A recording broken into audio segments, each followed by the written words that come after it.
In hierdie laaste deel oor teïstiese evolusie kyk ons kortliks na die sagte gapingsteorie waarna ek die inligting gaan saamvat.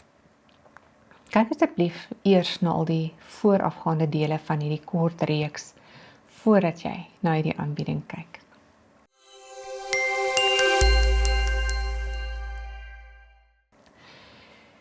Die sagte gapingsteorie is relatief onlangs deur mense soos Gorman Gray voorgestel, waar volgens 'n nuwe poging aangewend word om 'n gaping in Genesis in te forceer. Hierdie keer tussen Genesis 1 vers 2 en 1 vers 3. In teenstelling met die klassieke gaping waar die gaping voorgestel word tussen Genesis 1 vers 1 en 1 vers 2. Voorstanders van hierdie teorie het besef hoe kragtig die Bybelse waarheid is dat dood wel die gevolg van sonde is. En dit is hoekom daar klaarblyklik geen verwoesting of herskepping soos in die klassieke gapingsteorie is nie, maar bloot lang tydperke vir die aarde of die heelal of albei. Hiervolgens was die hemel en hemelliggame reeds geskape en die aarde het al reeds vir miljoene jare in 'n woes of ongevormde en leë toestand bestaan. Maar tog glo hulle dat die ganse fossielrekord tot na die sondeval dateer. So hierdie teorie poog dus om die probleme van pyn, lyding en dood voor sonde te vermy. Maar dit faal, soos wat ons sal sien. Die webpromosie van Gorman Gray se boek beweer dat die sagte gaping ruimte maak en oplossings bied vir die raaisels van lig afkomstig van veraf sterrestelsels, as ook isotoopdatering. Hulle aanvaar dus die hoë ouderdomme van radiometriese datering en dis duidelik weer eens die doel om miljoene jare in die Bybel te probeer enforceer. Gorman Gray gebruik spesifiek Job 38 vers 9 en spekuleer dat daar 'n dik wolk van donkerheid om 'n sogenaamde primordiale planeet aarde van Genesis 1 vers 1 was. Hy sê, Earth lay in total darkness for an undefined length of time before the first day until God began to clear the envelope of thick darkness. Hulle glo dat toe God op dag 1 gesê het, laat daar lig wees, hierdie donker wolk meer deurskynend geword het om lig deur te laat. En op dag 4 het die wolk heeltemal verdwyn, sodat die son, maan en sterre, wat miljoene jare vroeër geskape is, sigbaar geword het. Hy verduidelik soos volg. On day 4, God cleared the translucent blanket of obscuring cloud to transparency. Day 4 has nothing to do with the creation of sun, moon and stars, but only initiating their function as seasonal markers by clearing the atmosphere to transparency. So volgens Gray en die voorstanders van hierdie teorie begin die skepingsweek se eerste dag dus met vers 3. En God het gesê, laat daar lig wees en daar was lig. En dit bring ons by die probleme met die sagte gapingsteorie. Eerstens, die idee dat die son, maan en sterre lank reeds voor die aarde bestaan het, is weer eens gebaseer op die herinterpretasie van Genesis 1 waar dit sê, God het toe die twee groot ligte gemaak. Die woord gemaak of asa word weer eens verdraai, net soos in die klassieke gapingsteorie, om die indruk te skep dat die son, maan en sterre slegs op dag 4 hulle verskyning gemaak het, maar lankal reeds bestaan het voor die aarde. Gorman Gray beweer self dat die woord bykans enigiets kan beteken, insluitend vir iets om te verskyn. En tog is die landdiere ook gemaak, asa. En so ook die uitspansel. En niemand herinterpreteer dit om te sê dat hulle slegs verskyn het nie. Ons het vroeër daaroor gesels in die klassieke gaping. Daar is in elk geval 'n baie gepaste Hebreëse woord vir verskyn en dit is die woord ra'a, waar God in Genesis 1 vers 9 gesê het, sodat die droë grond sigbaar word, let the dry land appear. God is 'n uitstekende kommunikeerder, die beste wat daar is. Hy kon mos hierdie woord gebruik het, aangaande die son, maan en sterre, as hulle bloot van agter een of ander wolkkombers verskyn het. Hy het nie. Job 38 word ook gebruik asof dit letterlik nog 'n skepingsrekord is. Dit word gebruik om 'n dik wolk van donkerheid om 'n sogenaamde primordiale planeet Aarde van Genesis 1 voor te stel. En dit word gebruik om die idee te probeer staaf dat die son, maan en sterre lank voor dag 4 geskape is en dit op die 4de dag verskyn het. Maar dit is duidelik nie waar nie, want Job 38 is bloot 'n stel van 77 retoriese vrae en elke liewe een van daardie vrae het te doen gehad met die skepping. Ek lees 'n paar uittreksels. Job 38 vers 4. Waar was jy toe ek die aarde gegrond het, toe die môresterre saam gejubel? En wie het die see met deure afgesluit toe dit uitgebreek uit die moederskoot voorgekom het? Toe ek die wolk tot sy klering gemaak het, uit wie se moederskoot kom die ys te voorskyn? Kan jy die diereriem konstellasie uitbring op sy tyd en die beer met sy kleintjies lei? Eerstens, sterre sing nie. Engele sing wel en sterre verwys gereeld na engele. Hierdie gedeelte is dus nie in totaliteit letterlik nie. Dis metafories en poëties. Ons behoort nie poëtiese verse te gebruik om die letterlike geskiedkundige betekenis van Genesis 1 te probeer verander of herinterpreteer nie. Dis baie duidelik dat God die son, maan en sterre op dag 4 geskape het. Tweedens, as Job 38 in totaliteit letterlik was, dan sou dit beteken dat sterre regtig kon sing, dat die see regtig met deure afgesluit word, dat die aarde 'n moederskoot het, dat die wolke eintlik kledingstukke is, dat ys regtig uit 'n moederskoot tevoorskyn kom en dat die groot beerkonstellasie regtig kleintjies het. Tweedens, daar is weer eens verwarring oor Genesis 1 vers 1 tot 2, waar die aarde as 'n soliede planeet voorgestel word, maar soos verduidelik in die tweede lesing, toe ons die eerste 4 skepingsdae gewandel het, op dag 1 het God tyd, ruimte, materie en energie in die vorm van lig geskape. Die aanvanklike aardmassa was waarskynlik 'n enorme, vormlose, waterige, onbewoonbare massa binne-in die diep waters. Derdens, en hierdie is 'n belangrike een. Trouwens, as jy alreeds na deel B gekyk het wat handel oor dag 1 tot 4 van die skepingsweek, sou jy alreeds dalk die probleem hier raak gesien het, want nou sit hulle slegs met 'n halwe dag op dag 1. Kom ek verduidelik. Volgens Gray en die voorstanders van hierdie idee, het die heelal, die hemel en die onontwikkelde aarde lank reeds bestaan, terwyl die skepingsweek se eerste dag eers begin het met vers 3, toe God gesê het, laat daar lig wees, en daar was lig. Nou dit is 'n ernstige misverstaan van die teks, want laat daar lig wees, dui op die aanbreek van die eerste oggend, nie die eerste dag nie. Weereens, God het 'n dag baie duidelik gedefinieer in verse 4 en 5. En God het skeiding gemaak tussen die lig en die duisternis, en God het die lig dag genoem en die duisternis het hy nag genoem, en dit was aand en dit was môre, die eerste dag. Wat word eerste genoem? Die aand of die môre? Die dag begin met 'n aand. Dit word eerste genoem.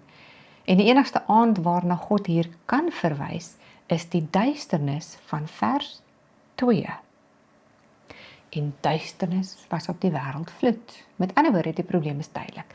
As die eerste dag werklik begin het met vers 3, en God het gesê, laat daar lig wees, en daar was lig, dan sit ons op dag 1 slegs met 'n halwe dag, omdat die voorafgaande duisternis van vers 1, wat die aandgedeelte van daardie dag verteenwoordig, nie ingesluit is nie. Dit word in hierdie teorie vervang met 'n onbepaalde miljoene jare lang periode. So nou sit ons met 'n 5,5 dag skepingsweek of 6,5 dag as ons die Sabbatdag bytel. Duidelik maak dit nie sin nie. En nog meer, hoekom sou God so iets doen? Hoekom sou die almagtige Skepper God, wat net hoef te spreek en dit bestaan, iets begin, dit los vir 'n onbepaalde tydperk, miljarde jare, en dan skielik, o ja, ek beter seker 'n lig aanskakel daar op die aarde wat ek miljarde jare gelede in donkerte gelos het en die skepping voltooi. Dit is interessant dat hierdie definisie van 'n dag wat op die voorafgaande aand begin reg deur die Bybelse geskiedenis onderhou is, as ook veral in die Julian kalender, wat in 46 voor Christus ontstaan het. Dit is eers in 1582 dat Paus Gregory die Gregorian kalender ingestel het, waar volgens die nuwe dag nou om middernag begin. So volgens God se definisie het vandag wanneer begin? Alreeds gisterand, net nadat die son gesak het.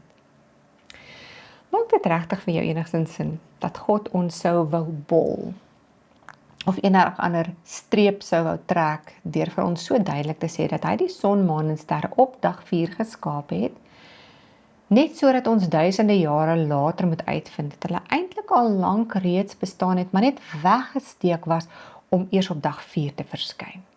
Soos in een of ander bonatuurlike grappie, of 'n speletjie van Peekaboo. Op dag 4 was daar in elk geval nog niemand op aarde om die son te sien verskyn nie. So, wat sou nou in elk geval die punt van hierdie onbybelse idee wees? En net soos in die klassieke gapingsteorie is die begin dan nie meer die begin nie. Kom ek herhaal ook net hierdie punt wat ons reeds onder die dagtydperk hierdie bespreek het.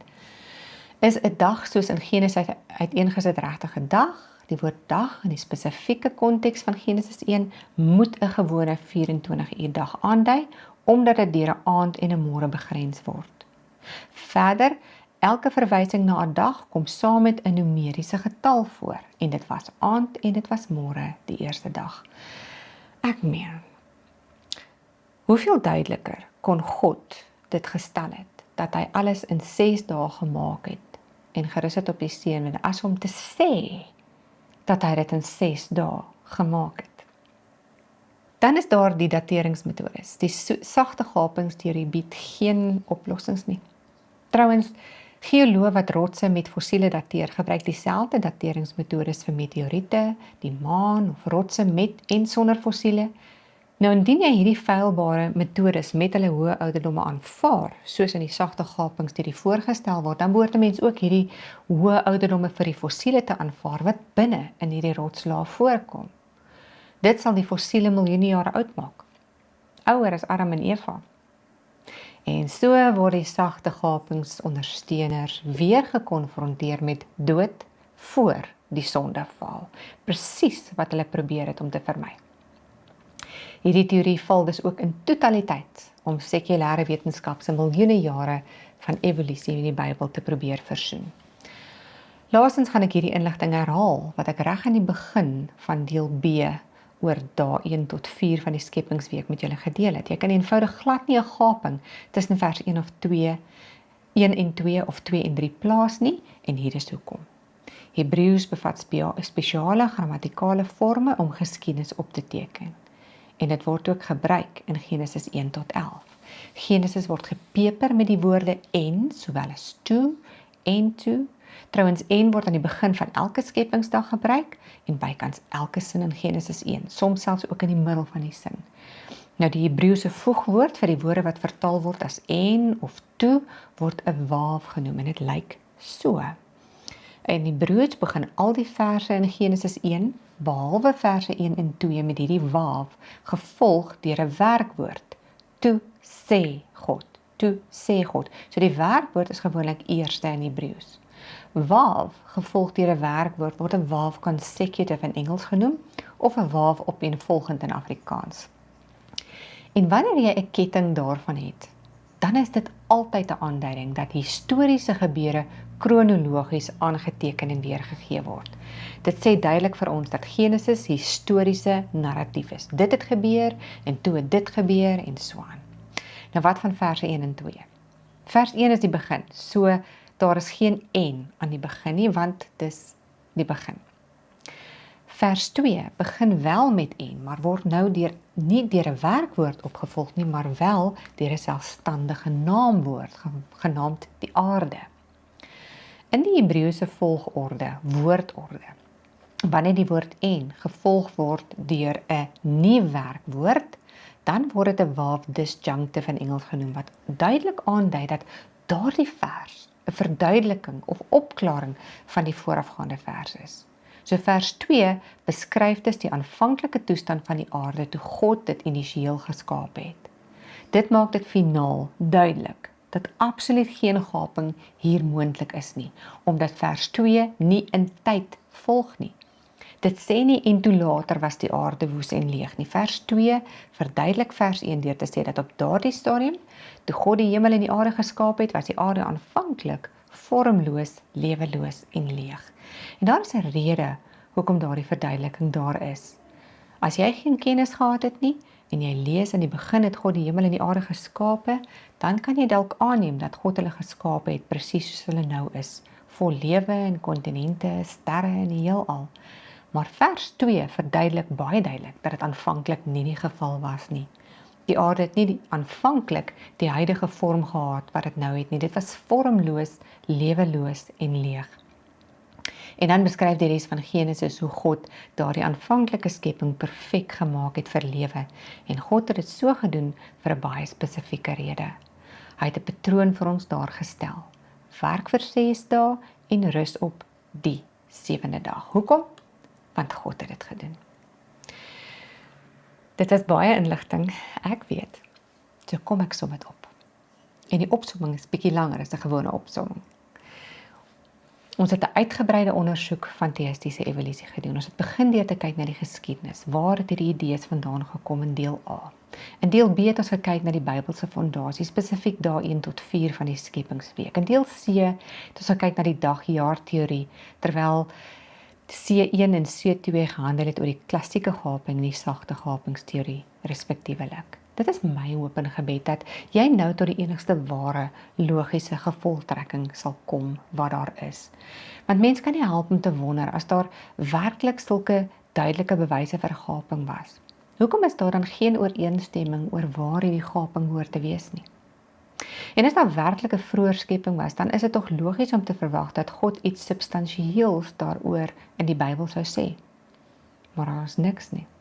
Absoluut niks nie. In die klassieke gaping verwys slegs Genesis 1 vers 1 na die sogenaamde eerste skepping, terwyl vers 2 bygevoeg word in die sagte gaping. Die res van die verse vertel van 'n sogenaamde herskepping. En tog word dit in Genesis 2 vers 1 baie duidelik en finaal gestel dat daar slegs een skepingsgebeurtenis was. So is dan voltooi die hemel en die aarde met hulle ganse leermag. En God het op die 7de dag sy werk voltooi wat hy gemaak het en op die 7de dag gerus van al sy werke wat hy gemaak het. Dit is skepping, nie herskepping nie. Daar is slegs een rede vir hierdie soort teorieë. Dit is 'n desperate poging van veral Christene om miljoene jare met die Bybel te probeer versoen. Maar ek het nog nooit enigiets daarvan in die Bybel raak gelees nie. Nie 2 skepings nie, nie 'n vloed van Satan nie, ook nie 'n gaping nie, nie eens 'n klein gaping nie. Iets moet in die teks ingelees word, eisegese, wat duidelik nie daar is nie.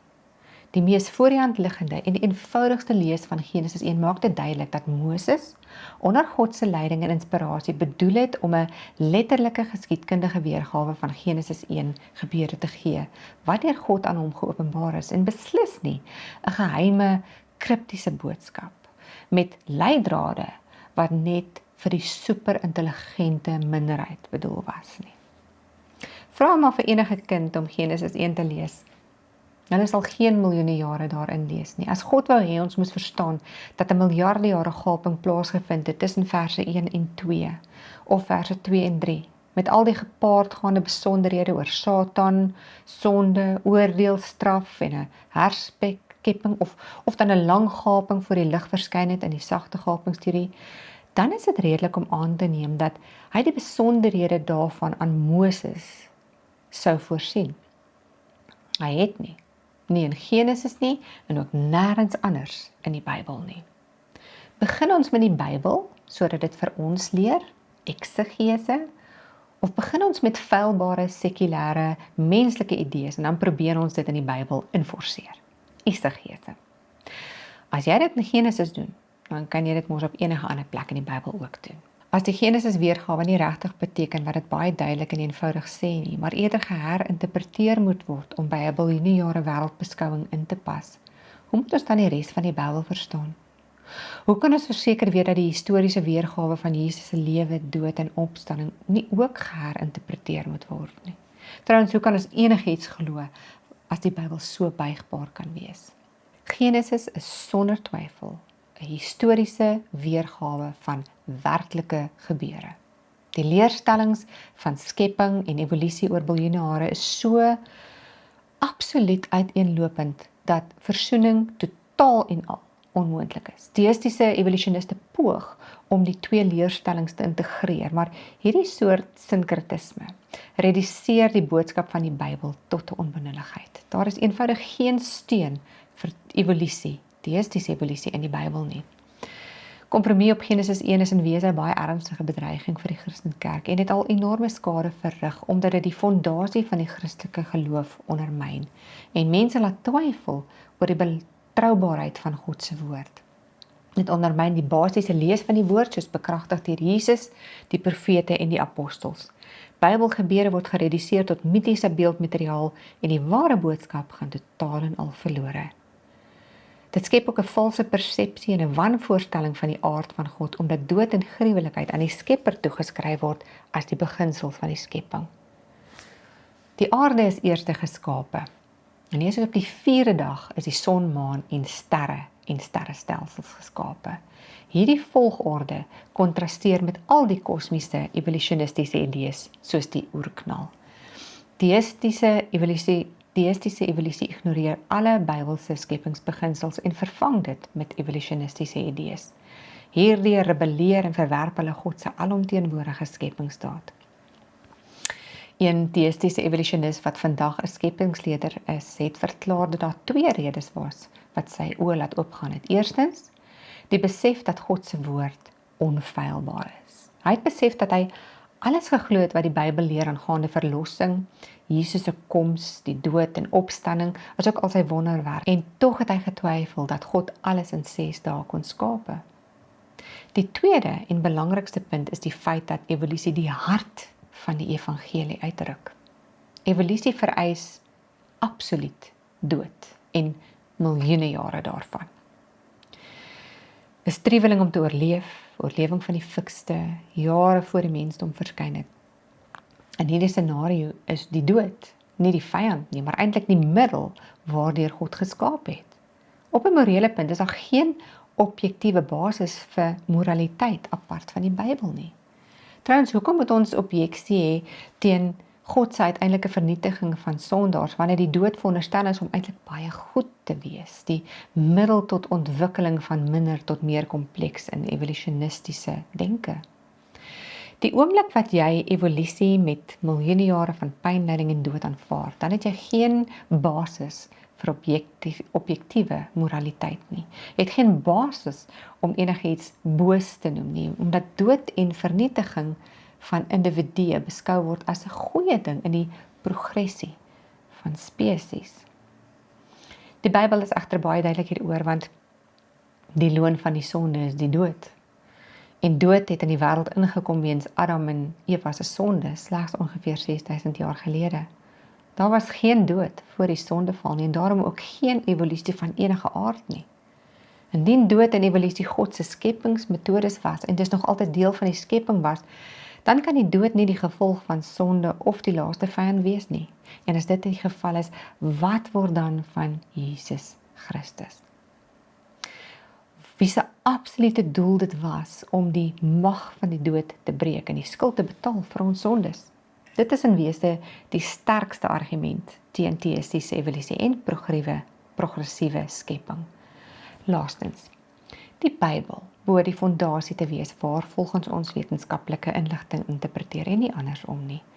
Die Bybel leer vir ons dat God baie omgee oor sy skepping en dat hy weet van elke mossie wat val. Hy roep die sterre op hulle naam en hy weet selfs presies hoeveel hare op jou kop is. Hoekom sy God, wat die mag en vermoë het om lewe te skep, deur die krag van sy woord doelbewus kies om 'n doodgedrewe proses te gebruik, waar die swakste moet sukkel om te oorleef? Dit maak bloot geen sin nie, en dit is nie die God wat elke Christen behoort te ken nie. Dit is onkonsekwent met sy karakter van liefde en heiligheid. Mens kan nie help om weer te dink aan 'n baie ou vraag wat so 6000 jaar gelede deur die vyand van die mensdom gestel is nie. Het God werklik gesê dat jy nie van elke boom mag eet nie? Het God werklik gesê dat hy die mensdom uit die stof van die aarde geskaap het en nie deur 'n evolutionistiese molekule tot mens proses nie? Die antwoord is eenvoudig: ja. God het werklik gesê dat hy alles geskaap het deur die krag van sy woord. Hoekom sou ons 'n feilbare menslike opinie glo bo die van die almagtige Skepper God? 'n God wat oneindig lief is vir elke mens op hierdie onskynlik onbelangrike klein planeet Aarde. Die vraag is, glo jy dit? Daar's nie veel meer om te sê nie. Dankie dat jy die tyd geneem het om hierna te kyk. Mag die Here jou en jou gesin ryklik seën met sy liefde, vreugde, vrede en waarheid.